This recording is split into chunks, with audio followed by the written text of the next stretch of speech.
Niabeng Itim, isang maikling kwento mula sa China ni Li Yuheng, isinalin sa Pilipino ni Galileo S. Zafra. Paparating na ang bisperas ng bagong taon. Nagpakuha ng litrato si Li Yuhuan sa Red Palace Photo Studio. Isang bagay na ayaw niyang gawin dahil pakiramdam niya lalo pa siyang pinapapangit ng kamera. Sinabihan na siya ni Tia Liu na sapat na ang 4 na piraso. Ngunit nag-order siya ng 15. Nagulat ang clerk. 15? 15 nga. Hindi kami siguradong maganda pa rin ang litrato kapag ganoon karami. Gusto ko sabi ng 15. May pagkainis sa kanyang boses at yun lamang ang magagawa niya upang mapigilan ang sarili na suntukin ang pangang iyon. Nag-order siya ng 15 para hindi na siya bumalik pa sa susunod at ikinabuisit niya ang itinuring na kahangalan ang ganito. Nang bumalik siya para kunin ang litrato, mas kabado siya kaysa nang kunin niya ang mga abon ng kanyang ina sa krematorium. Tumalikod siya at lumakad papalayo dala ang balutang papel nang hindi pa muna sinusuri ang litrato. At nang nag-iisa na lamang, dinukot niya ang laman. 15 magkakatulad na litrato ang hawak niya. Bawat isa ay nakatitig sa kanya ng may pare-parehong itsura. Sa kabuuan, mas maayos ang kinalabasan kaysa kanyang inaasahan. Parang mas manipis ang kanyang labi dahil nakatitig ang mga mata niya. Hindi mo masasabing pangit. Sa katunayan, mas gwapo siya kaysa sa maraming tao. Wala siyang reklamo. Dinala siya ni Tia Luo sa komite sa kalye kung saan pinagpasapasahan sila. Nakipag-usap sila sa iba't ibang tao hanggang sa isang may katandaang opisyal ang nagbigay rin sa kanya ng lisensya para sa kariton. Hindi naaprubahan ang kanyang aplikasyon para sa lisensya sa pagtitinda ng prutas dahil puno na ang kota. Ang mga kontak ni Tia Luo ay hindi makatulong o ayaw tumulong. Mayroon na lamang lisensya para sa tindahan ng damit, sombrero at sapatos. Wala nang pakialam si Wikwan kung ano man ang maaaring itinda. Ang mahalaga, mayroon siyang magawa. Nabalitaan niyang mas madali ang pagtitinda ng prutas, mas mabilis ang kita, mas mabagal naman sa damit, at mas mababa ang tubo. Nabalitaan din niyang kailangan niya ng maayos sa tindahan o koneksyong black market para talaga mapatakbo ito. Ngunit handa siyang sumubok. Kailangan palakasin niya ang kanyang utak at di matatakot magtrabaho. Maayos ang lahat. Kahit maliit ang kikitain niya, hindi naman liliit pa iyon sa natatanggap niya bilang ulila. Hindi ba? Bahala na. Paglabas nila mula sa compound ng gobyerno, nakabangga nila ang isang matabang mama na tinawag ni Tia Luo na Hepeng Li. Sabi ni Tia Luo kay Wikwan na tawagin itong Tiyo Li. Walang ideya si Wikwan kung hepe ito ng ano at kaninong tiyo ito. Ngunit naalala niya rito ang matabang sumo wrestler ng Hapon. Hindi ka ba magpapasalamat kay Tiyo Li sa lahat ng tulong niya? Magalang na yumuko si Wikwan, isang ugaling natutunan niya sa kampo. Kailangang yumuko ang mga bilanggo sa lahat ng gwardya, inspektor at tagamasid na nakikipag-usap sa kanila o nakitingin man lang sa kanila. Iyon ang pagsasanay. Ginagawa na niya iyon dahil nakasanayan na. Ngunit halos di siya napansin ng mama, tila ito isang lalaking tumitingin ng kung anong paninda. Pakiramdam ni Wikwan ay isa siyang basurahan o isang pirasong basahan na nais magtago sa isang butas. Ito ba siya? Tanong ng matabang mama kay Tia Luo. Mabait siyang bata, tulad ng sabi ko. Tignan mo't namumula na siya. Napatawa ang mama habang itinuon ang tingin kay Wikwan. Alam mo ba kung paano ka nakakuha ng lisensya gayong maraming retirado at walang trabaho ang di makakuha? Dahil kailangan ko ng trabaho? Yun lang ba? Mapanlibak ang ngisi ng mataba. Dahil isa akong ulila? Kinakalinga ka ng pamahalaan. Tiyak kong alam mo iyan. Huwag kang manggugulo at huwag kang sakim. Nagkamali ka na. Kalimutan mo na iyon. Dahil kapag umulit ka, wala nang tutulong sa iyo. Gagawin ko anuman ang ipag-utos ng pamahalaan. Isa na naman sa maraming islogan sa kampo. Nakabilanggo pa rin ang kanyang isip at damdamin kahit pinalaya na siya sa kampo. Kahit si Tia Luwo ay tumangutango. Saan man siya magpunta, lagi may nagsasabi sa kanya kung ano ang dapat at di dapat gawin. Sa pagtingin sa kanya ng mababa, umaangat ang kanilang sarili. Namalagi siya sa bilangguan. Sila ay hindi. At nararamdaman niya na ang mga babala, panlalait at paalala ay para lang sa kanya. Gamitin ang ihian, walang dudura, bawal pumasok, 5 yuan na multa.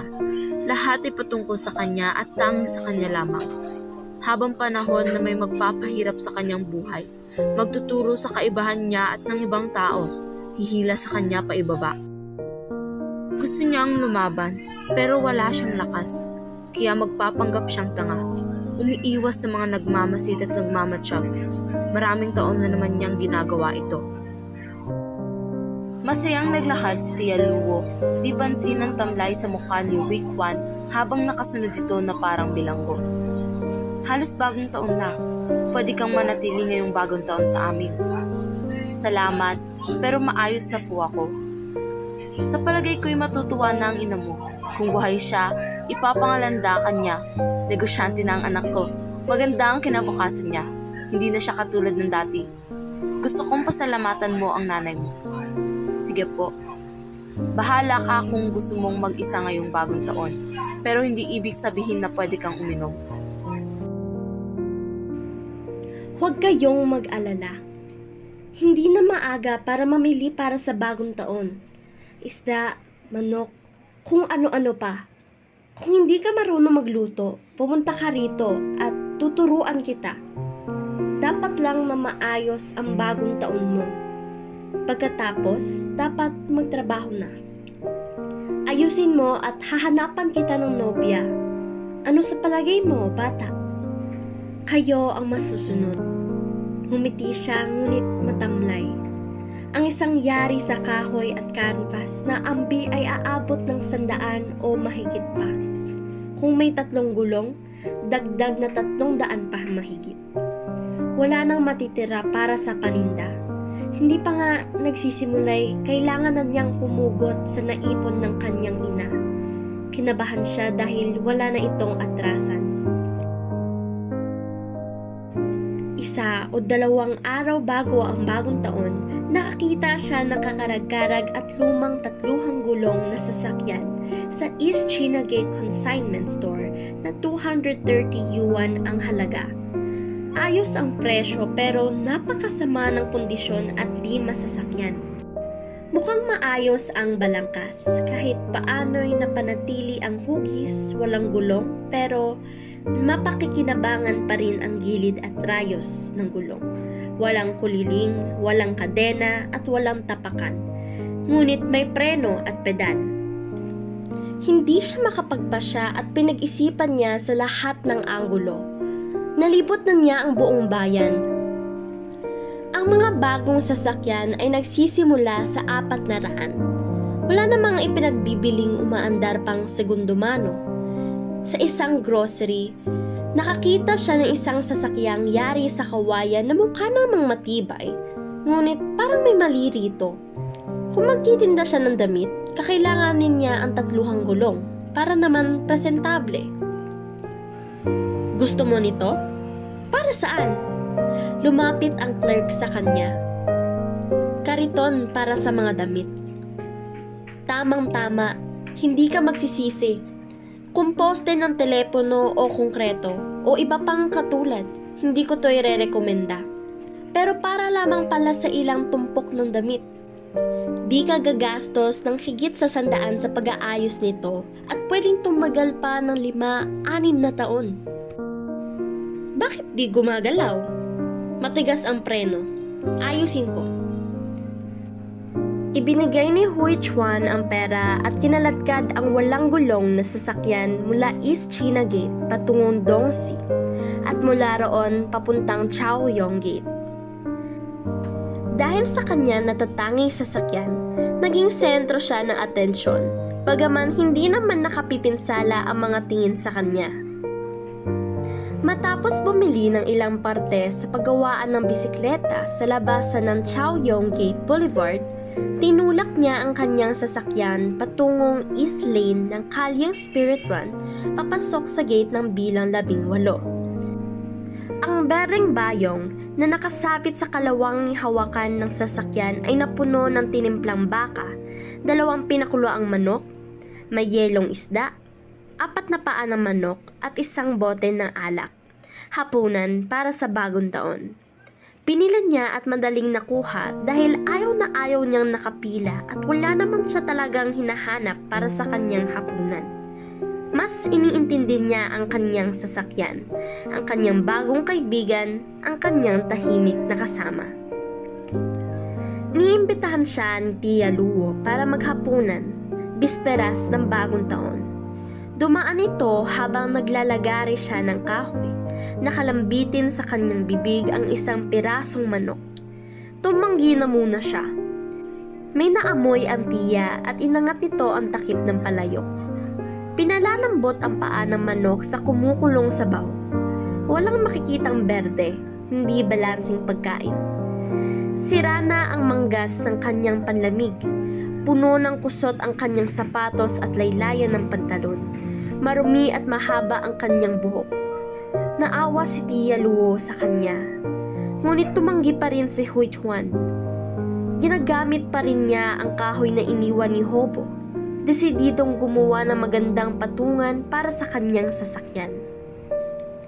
Bumalik si Tia Luo para imbitahan siyang manood ng TV. Nakatatawang palabas at iba pang kawili-wiling programa.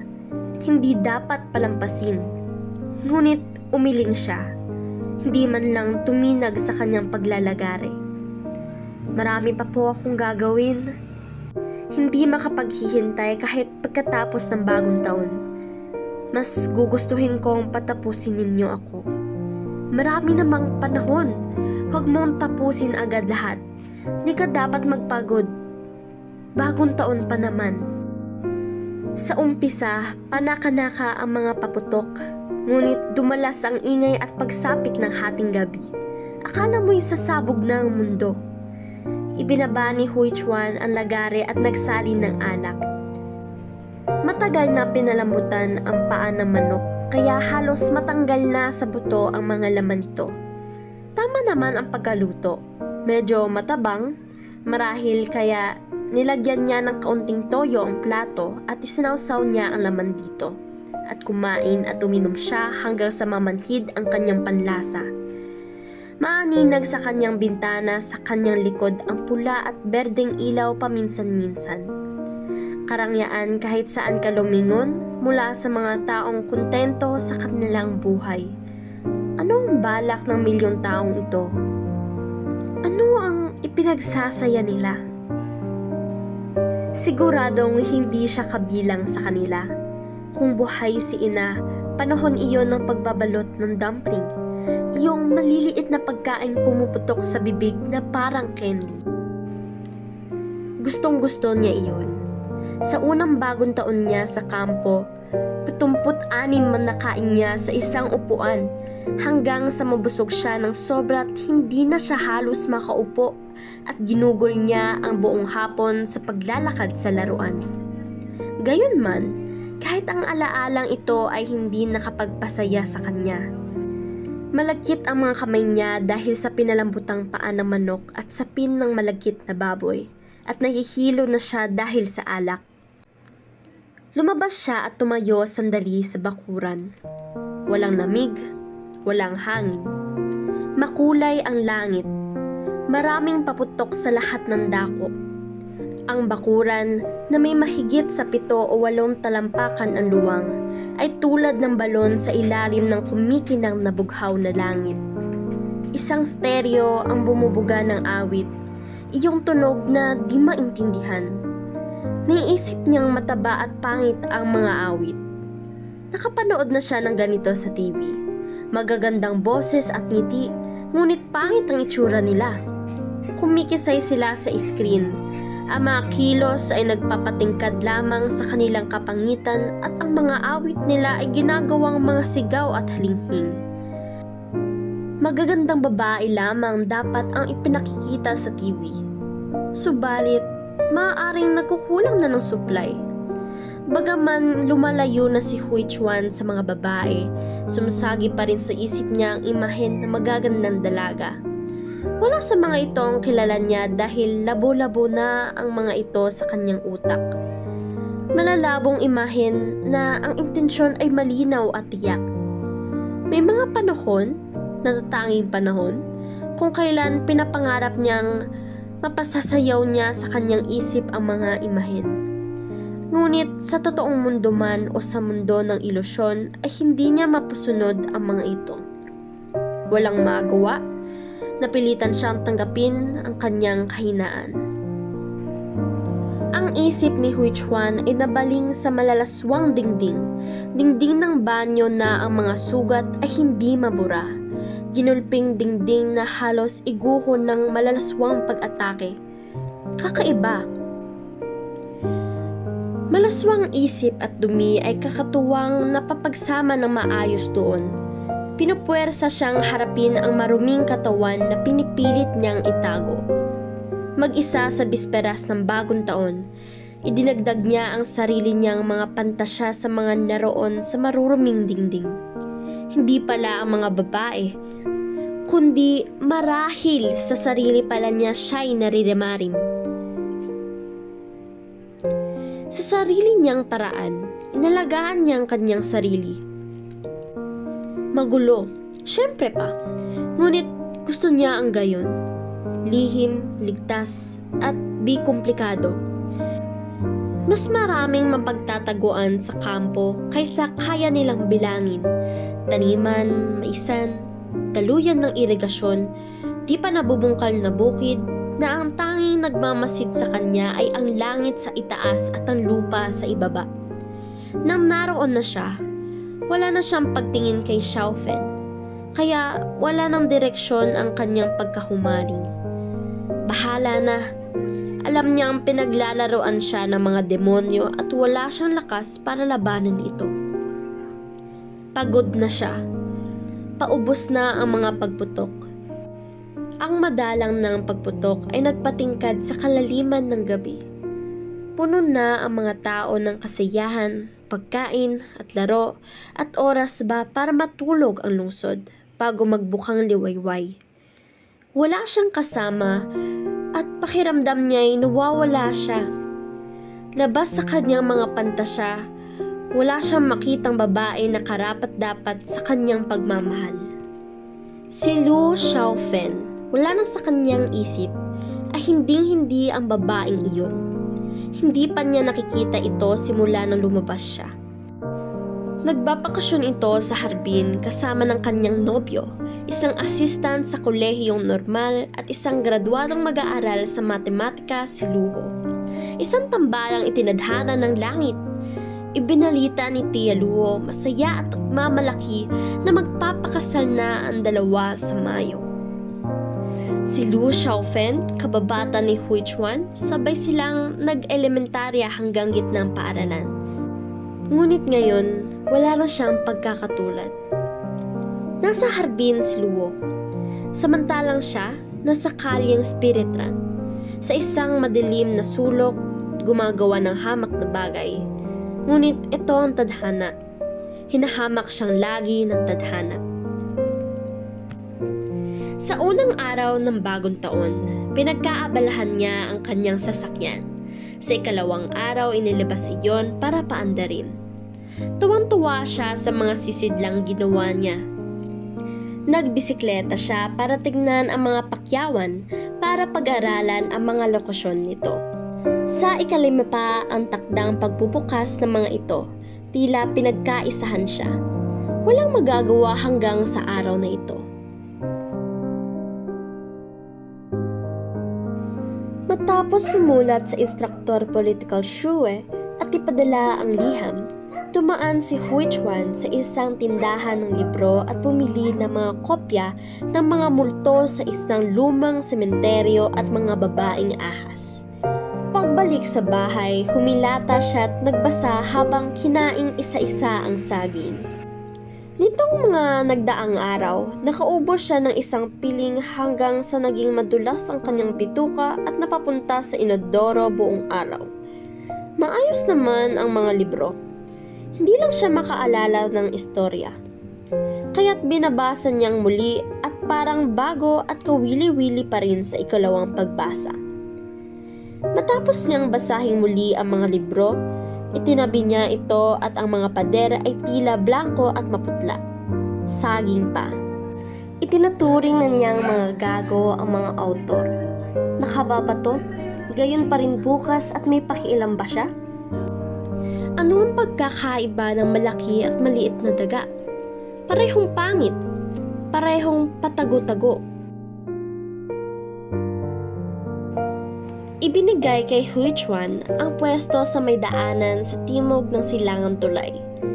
Dito, ang mga numero ay nakapinta ng puti sa mga ladrilyo na nasa isang mahabang hanay ng tig-2 kwadrado yardang pwesto.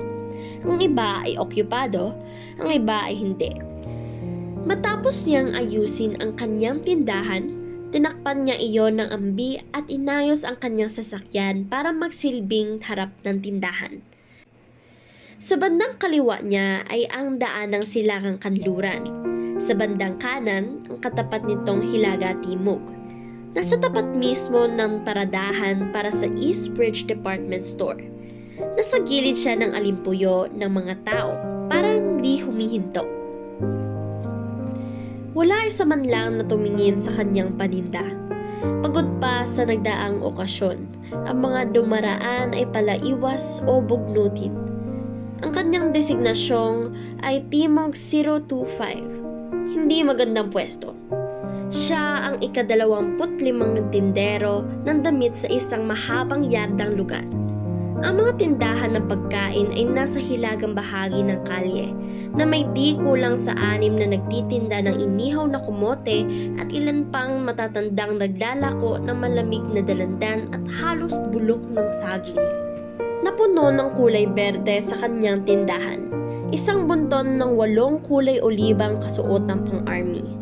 Isinampay niya ang ilan, inilatag ang iba at isinuot ang isa. Niloko siya ng matandang lalaki sa pakyawan. Hindi maintinda ang mga kasuotan, panlamig na anggora at sapatos na gawa sa canvas.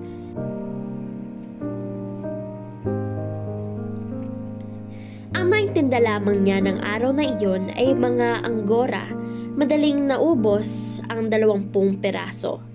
Mangyari pa, iyon ang pain para sa iba pang paninda. Ang pakyawan ay 3 Ibinenta niya ang una ng 4 na yuan at ang huli sa 6.20. Walang kinailangan magturo sa kanya. Natuto siya nang iabot sa kanya ng unang customer ang pera. Huwag kang matataranta sa pera at kalimutan mo na ang pagiging magalang. Sumigla siya sa kung anumang dahilan, kumislap ang mata niya at napanatag siya. Sa wakas, isang bagay itong may kontrol siya. Gusto sana niya magtago ng isang gora para sa sarili. Para itong Ku Klux Klan na tulokbong, mga mata lamang ang makikita at iyon ang kailangan ng nagtitinda. Pakiramdam ni Hui Chuan ay makapangyarihan siya, tulad ng misteryosong matanda na naglalako ng minatamisan na nakatayo sa harap ng East Bridge Department Store. Sa dinaraanan mismo ng hangin, ilang oras na walang imik, walang kibot. May mga customer siya, hindi marami, kaunti, ngunit hindi na matagalan ni Hui Chuan na panoorin siya. Alam niyang maaari siyang sigawan nito kapag nagpatuloy pa siya. Sapatos na tatak perfection mula sa Shenzhen Free Economic Zone. Sapatos tatak perfection gawa sa Shenzhen. Nagulat ang mga naglalakad sa sigaw niyang ito. Narinig na niya ang ganitong pagtawag sa gate ng silangang China at sa Buchanan Gate. Ngunit hindi niya alam kung kaya niya ang ganito. Mahirap sa isip niya. Hindi niya kaya. Ngayon, alam na niyang mali siya sa pagtansya sa sarili. Mga blusang batwing, halika kayo rito, tignan nyo. Sa pagkakataong ito, napakasama ng tunog, ngunit tila walang nagulat. Ilan pang segundo, nasanay na ang mga mamimili sa kanyang kakaibang sigaw. May pagkakamaling galing sa aso o sa kotse at hindi pa rin papansinin ng mga namimili. Mga blusang batwing, sexy, sexy, sexy, mga babae. Kung makasisigaw lang talaga siya ng kung anong malaswa para mapansin. Buong araw, binantayan niya ang kanyang tindahan. Mula umaga hanggang oras ng hapunan, ngunit wala siyang nabenta. Isa man lang panlamig na anggora o isang pares ng sapatos kaya wala maliban sa 20 anggora. Kahit iyon lang, ang may katandaang babae sa kanyang kanan ay nainggit dahil gayong mas matagal na ito rito. Naibenta lamang nito ay pares ng medyas at 2 panyo. Ang tindahan sa kaliwa ay binabantayan ng isang lalaking dadalawampuin na muntik na mapaaway sa isang customer dahil sa isang jacket na balat. Ang sabi ng customer, iyon ay imitasyon. Ipinilit ng tindero na tunay iyong balat. Kinusot iyon ng customer at kiniit na imitasyon iyon mula sa ibang bansa. Naubos na ang pasensya ng tindero. Alam ni Hui Chuan na tunay iyong balat, ngunit hindi siya nakihalo sa gulo. Walang dahilan para sumangkot. Nang ang lalaki ay nag-alok sa kanya ng sigarilyo, tumanggi siya. At siya naman ang nagsindi, di siya pinansin ang lalaki. Wala siyang balak na mapalapit kanino man. Kailangang mag-ingat kapag sangkot ang ibang tao. Siya ang huli sa hanay ng mga tindahan na nagsara ng araw na iyon. 9:00 na, kalahating oras matapos magsara ang department store. Madilim ang paradahan, halos walang magawa ang mga ilaw sa kalye. Wala nang customer sa gabi. Nagsasara na rin ang tindahan sa tapat na binabantayan ng 2 lalaki.